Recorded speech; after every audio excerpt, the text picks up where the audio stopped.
Salut les amis, écoutez, bienvenue sur ce petit live improvisé sur Twitch. Écoutez, on est dimanche matin, je suis ravi de faire cette petite vidéo avec vous. Et donc l'objectif c'est qu'on puisse préparer ensemble. Vous voyez, j'ai fait une petite installation maison, j'espère que ça va bien donner. Je vois que la caméra est pas forcément très bien centrée, mais vous avez compris un peu le principe. Hop, regardez, tac, oh là là, la magie.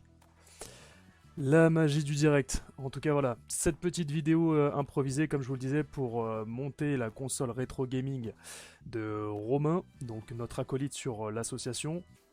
Vous le voyez, hop, sur cette vidéo, on a tout un tas de petits accessoires qui vont nous permettre de pouvoir monter cette console.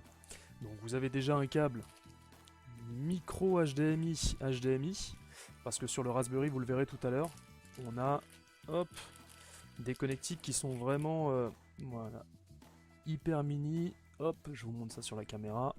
Donc là, on est sur du micro HDMI, connectique de base.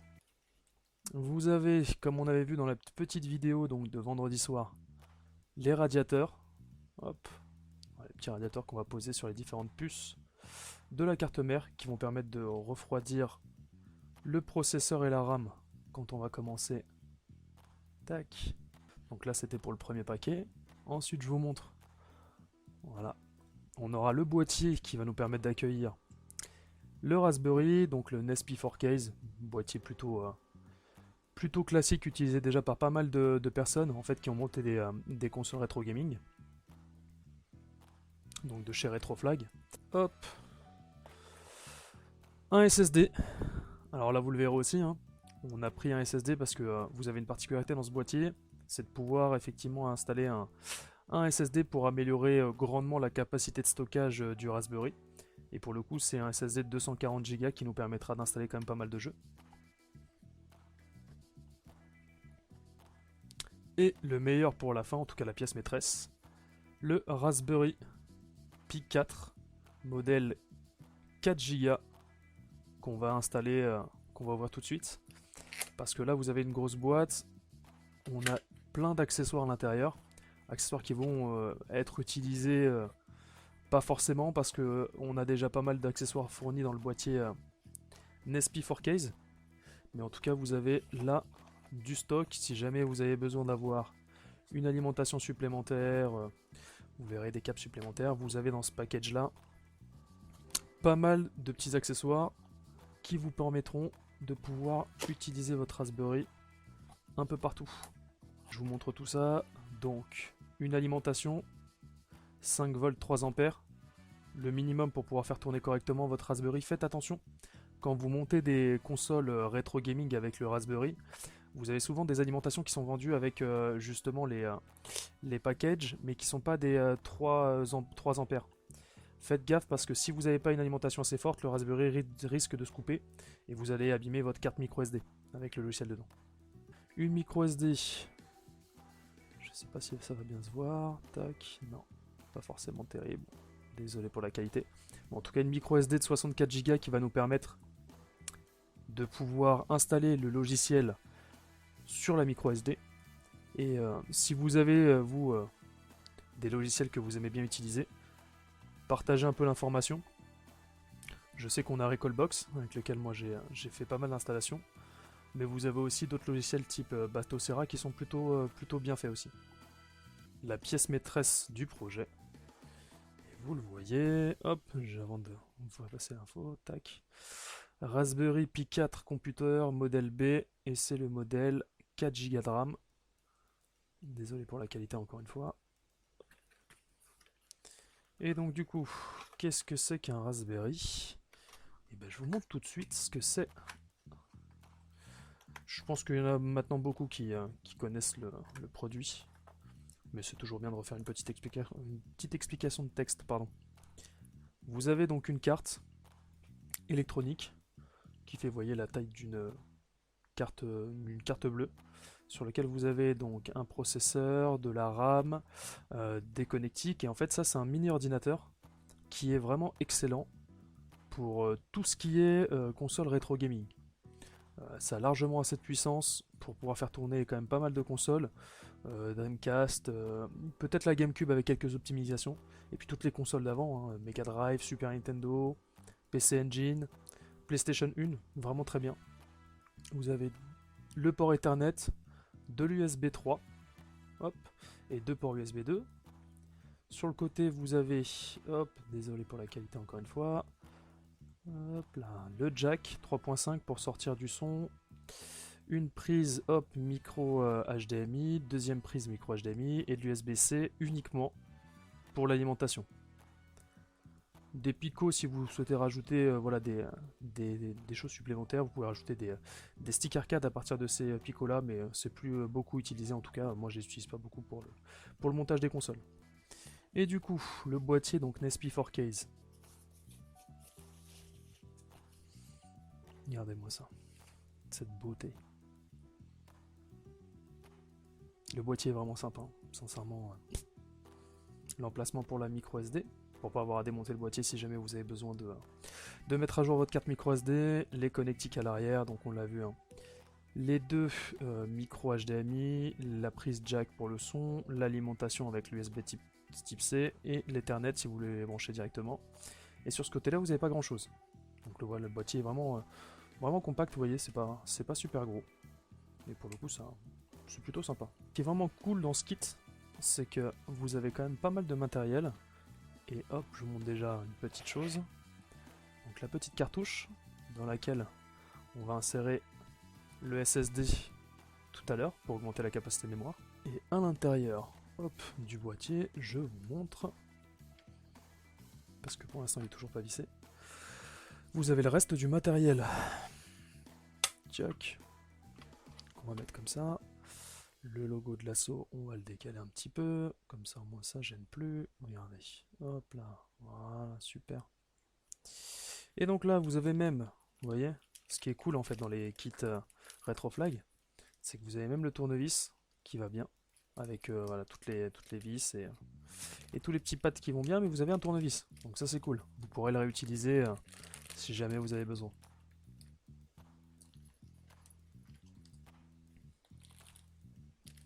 Le ventilateur, hop, qui permettra de refroidir le Raspberry. Moi, c'est cool. J'espère qu'il fera pas trop de bruit. Quand vous avez installé le Raspberry, il faut faire hyper gaffe à justement enlever la micro SD que vous avez ici, parce que sinon ça bloque, et après vous risquez de casser votre micro SD et votre Raspberry. Bon bah écoutez, je crois qu'on est pas mal, on va commencer l'installation. Ça nous dit quoi? Nous dit qu'il faut les coller sur le 1 et le 2. Et donc, 1 et 2. Ok. La partie hardware se monte en quoi? Une petite demi-heure? Ouais. Bon, c'est pas très long, hein. En plus, c'est bien détaillé sur la notice, donc il ne devrait pas y avoir trop de difficultés normalement. Alors, ensuite, on présente le Raspberry au niveau du boîtier. Et là, on a les connectiques à engager. Alors, on engage quoi? L'USB 1 en haut et l'USB 3 d'en bas.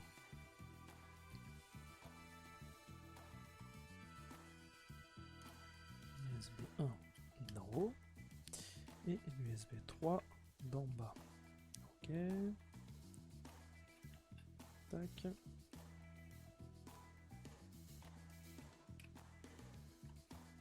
Attention de ne pas faire de bêtises pour pas tout casser.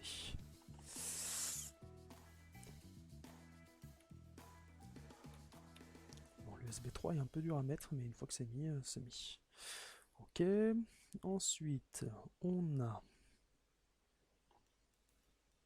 plus le port Ethernet, ce qui est logique. Merci monsieur, madame. Alors, hop, on va essayer de présenter ça pour que ça tombe bien en face. C'est vraiment du Lego, mais du Lego un peu précis, donc faites attention quand vous manipulez le tout. Parce que tout ça c'est assez fragile tout de même. Bon, on aligne tout ça pour que ce soit propre.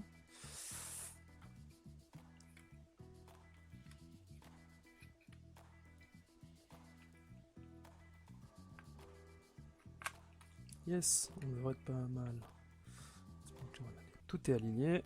Regardez. Vous avez les branchements là, notamment. Hop et hop, qui sont alignés. Donc normalement le Raspberry est placé à sa place.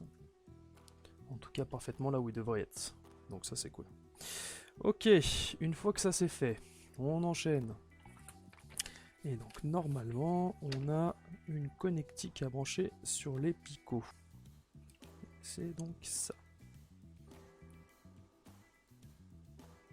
Le rouge vers l'extérieur. Donc si le rouge est à l'extérieur, hop, ça doit se mettre comme ça. Extérieur, et donc si je me trompe pas, j'espère que vous voyez bien en tout cas les manipulations, on devrait être comme ça. Yes. Ça devrait être comme ça. Je force un petit peu, voilà. Le clip s'est fait, on est bien à l'extérieur et on devrait être pas trop mal. Ensuite on a le ventilateur à placer. Super. Alors je vous remontre un peu le radiateur ventilateur qui doit également se brancher sur le boîtier. Donc je vous remontre un peu le ventilateur avec le radiateur. Voilà. Et après on va essayer d'accélérer pour pas y passer la journée. Ok, mais écoutez, ça m'a l'air pas mal les amis. En tout cas, ça rentre parfaitement. Et ensuite, on a donc la connectique qui passera par là et qui passera par là. Dans le tout petit emplacement, vous avez un tout petit emplacement, comment dire, ici là, juste à côté du câble noir là qui passe, donc le câble USB. Vous avez un tout petit branchement. Vous voyez, sur ce type de matériel, il faut faire hyper gaffe parce qu'effectivement, c'est hyper fragile. Là, on devrait pas être trop mal. Sans se le mettre. Je pense que c'est comme ça. Ouais. On devrait y être. Hop. Super. Je pense que c'est bon. Ok. Alors, les vis noires. Tac. Que l'on va fixer. Hop. Juste ici pour stabiliser notre ventilateur radiateur. Donc, dès que vous sentez un peu de tension, voilà, ça suffit. Ça permet, de toute façon, ça sera jamais amené à bouger dans tous les sens, donc vous n'avez pas forcément besoin de serrer trop fort. Alors, ensuite, on enchaîne. On a un autre USB donc à placer que vous avez ici, qui permettra. Ah, c'est un USB 3. Hop. Comme ça. Hop. Tac.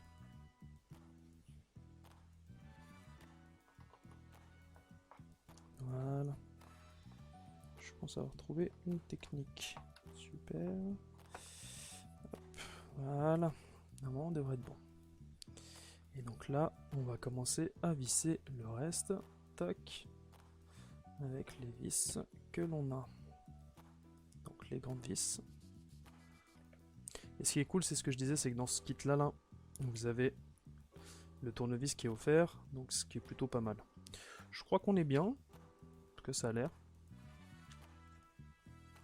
Je vous montre un peu, hop. Plutôt propre. Donc on va tester après. Mais ça m'a l'air pas trop mal. Donc, là, le boîtier est monté. Je vais vous le laisser comme ça, ça me prendra moins de place. Il sera toujours sur la vidéo, comme ça, hop, voilà. Et on va monter maintenant, donc, le SSD que vous avez ici. Donc on fixe le SSD. Ok, tac.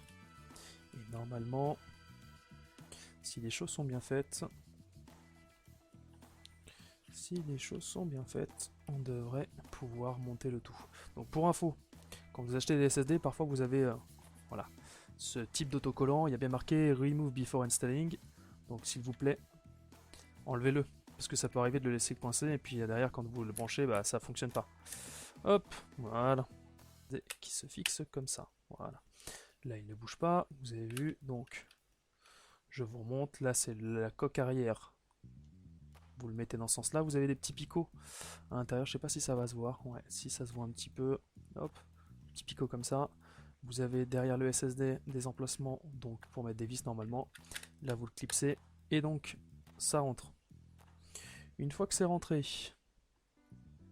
vous remettez donc la partie du haut en faisant très attention parce que là vous avez des petits picots ici, donc à bien rentrer à l'intérieur de la cartouche correctement.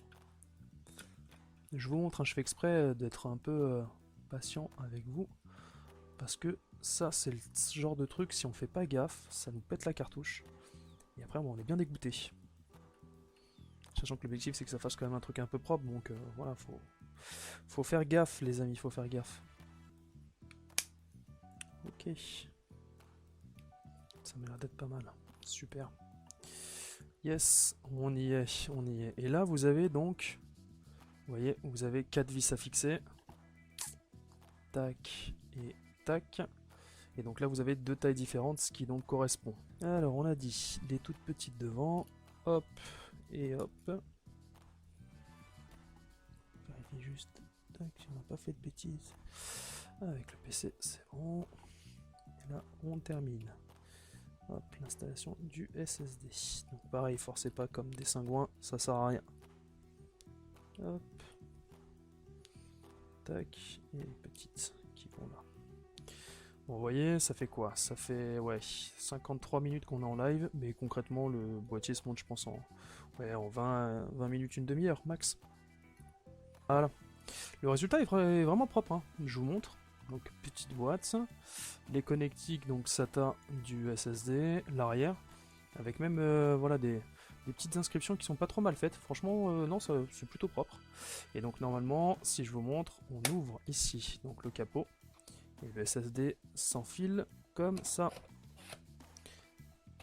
Tac, vous avez le clips qui se fait, vous fermez. Et là, vous avez branché le SSD. Et vous avez donc la console qui est quasiment prête à être utilisée. Je vais juste la mettre comme ça pour que je vous montre un peu l'équipement là que je lui ai réservé pour les tests. Donc on a dit l'alimentation, hop, USB type C, ok, avec le bouton Power On Off, ok, plutôt propre. Tac. Le câble HDMI, micro HDMI.